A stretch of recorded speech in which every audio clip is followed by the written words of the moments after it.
It's Wednesday, so we're going to be looking back at the past week to see what's happened with the Cavs in the past 7 days. We're not going to be starting with the game recaps just yet because we do have a bit of a significant standing update to give out.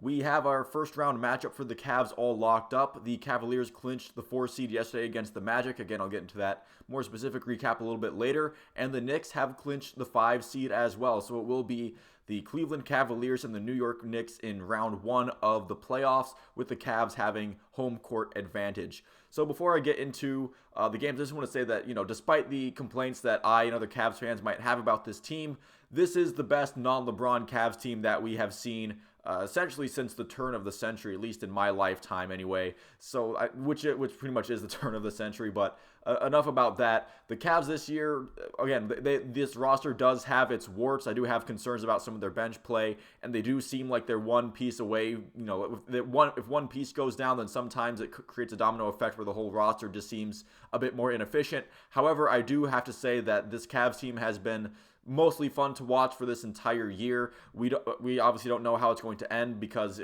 we saw this week that we can't take the Knicks lightly as a first round matchup. But I do appreciate the effort the Cavs have been putting into their game this year. I appreciate them giving me some good basketball to watch, especially compared to the previous years. Even last year, there were fun moments of basketball for the Cavs, but it does seem like they were kind of pushing up against, going against the wind in some cases, where it feels like this year's Cavs team, the addition of Donovan Mitchell definitely having something to do with it. This year's Cavs team definitely seems like a bit more of a complete group than last year's even. So we'll start with last Thursday against the Knicks at home. They take a loss 130-116. This was a game where defense was optional, and the option they chose was no thank you. The Cavs were sorely missing Jarrett Allen and Isaac Okoro on the defensive end, but the Knicks were missing Julius Randle in that game, so I don't really feel like using those injuries as a way to brush off this loss and that they'll be completely fine. They just need, just get those players back and it'll be completely fine, because the Knicks were also playing shorthanded. Donovan Mitchell and Jalen Brunson going back and forth, putting up huge first quarter scoring. They did not slow down, and the Cavs defensively had no answer for Brunson all game. Cedi Osman also getting some more minutes in this one, as Lamar Stevens, who was starting, his game wasn't fantastic and the Cavs needed to get more scoring going, so Cedi Osman got some more minutes in this one than usual. Mitchell Robinson had a double-double for the Knicks as well. The game was pretty close throughout the first 3 quarters, with the Cavs having to play a lot of keep-up for most of those. I feel like after the first quarter, the Knicks really did kind of influence the pace of play, and the Cavs just happened to manage to be able to kind of just, keep up a little bit, and they did keep pace for 3 quarters. But then in the fourth quarter, the Knicks really started to pull away, and again, Jalen Brunson with a terrific game for him, 48 points. This was a discouraging loss. Yeah, again, you can mention that, the Cavs didn't have Jarrett Allen or Isaac Okoro, and those are 2 of the defensive staples on this team. But again, the Knicks were playing without Julius Randle, and plus injuries in general can just be a thing that it can impact you in the playoffs as well. Just because you lose a regular season game without injuries, just because those guys come back, that doesn't mean they can't happen in the playoffs either. And the roster that you put together has to be able to adapt to those kind of things, and there are some players where you can't just make up for that. But if somebody goes down and gets injured, then other people have to step up, and I feel like especially defensively, not a lot of Cavs players did that in this game at all. This was the only downer of the week. It was a bit too bad to waste Mitchell's performance in such a way. And again, this was the only game that the Cavs lost, but this was a pretty big downer. And again, if you thought that you could take the New York Knicks lightly as a 5 seed in the playoffs, I think this game is Exhibit A to argue otherwise. That is not the case. Then you go to Sunday's game, still at home against the Pacers.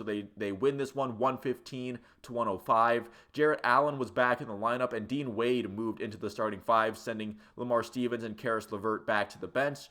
Jarrett Allen being ready to go before the playoffs, I think, is nice. It's nice to get him maybe some more maintenance games in to really help him adjust to playing basketball before we start the first round of the playoffs. He had 15 points and 7 rebounds in his return. Evan Mobley with a 14-point, 16-rebound double-double, so really, really dominant on the boards there for him in this one. This was another huge scoring output from Donovan Mitchell. He put up 40 again. This will be his 3rd straight game having at least 40 or more points for the Cavaliers. More on that again in the next game. Karis LeVert with good contributions off the bench. Nice to see him getting hot hot at just the right time. Although the Pacers bench did contribute a good bit to this game, the Indiana Pacers bench definitely, I think, on the whole, outplayed the Cavs bench as far as their scoring output. And Indiana pulled away a bit in the second quarter, but the Cavs were able to keep their cool and get back into the game by halftime. And in the fourth quarter, after a competitive third quarter, the Cavs got some good performances shooting from Donovan Mitchell and Karis LeVert. Garland hitting some good shots in the fourth quarter early to secure the win, and the defense playing a big role in that as well, holding Indiana,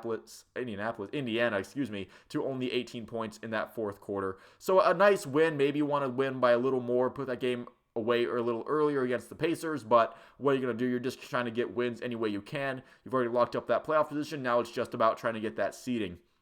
Speaking of that playoff seeding, they played Tuesday in Orlando against the Magic, and they come out with a win 117-113, and that would be the win that clinched the fourth seed for the Cavs, clinching that first round home court advantage. Donovan Mitchell with 42 points, his fourth consecutive game with 40-plus points. I believe that is a new franchise record for the Cavs, but I remember seeing a tweet like that some time ago. With Donovan Mitchell, that's nice, but could you please save some of that for the playoffs? Could you, I hope this doesn't, lead into a slump in the playoffs, but seeing Donovan Mitchell play his game, I'm fairly sure that that's not going to be the case. Darius Garland with a 16-point, 10-assist double-double in this one. Another really good performance off the bench for Karis LeVert. The one downside is that I don't think Dean Wade in the starting five has been working out very well. Hopefully Isaac Okoro is back and ready to go by the playoffs. Orlando in the start jumped all over the Cavs in the beginning of the game, but the Cavs offense did come alive in the second quarter, although Orlando keeping up as well. The game was competitive throughout the entire thing. Paolo Banchero definitely looks like he's going to be good for a long, long time. I know I just butchered his name to hell and back, but this is what happens when trying to get through these reviews. Donovan Mitchell just decided that the Cavs were going to clinch the 4 seed on this one. He definitely had a lot to do with them pulling out this game against the win against the Magic. Maybe he just wants to enjoy Orlando because they do play against the Magic in Orlando again, I believe, tomorrow. But maybe he just wanted to enjoy Orlando without having the pressure of, if we don't win this game coming up, then maybe we don't get home court. So maybe he can just, kick back, relax, maybe ride a couple roller coasters while he's here, or while he's down there in Florida, do whatever. So the only 2 games remaining for the Cavs are relatively meaningless games. They're just playing these to fill out the rest of the schedule against the Orlando Magic and Charlotte Hornets. Again, they have clinched the 4 seed. The Knicks have clinched the 5 seed. We already know who the Cavs' first round matchup is going to be.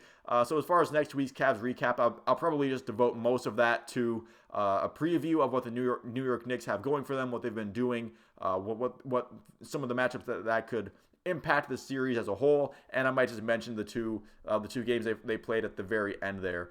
So thank you all for watching. If you made it this far into the video, I will see you at the next one.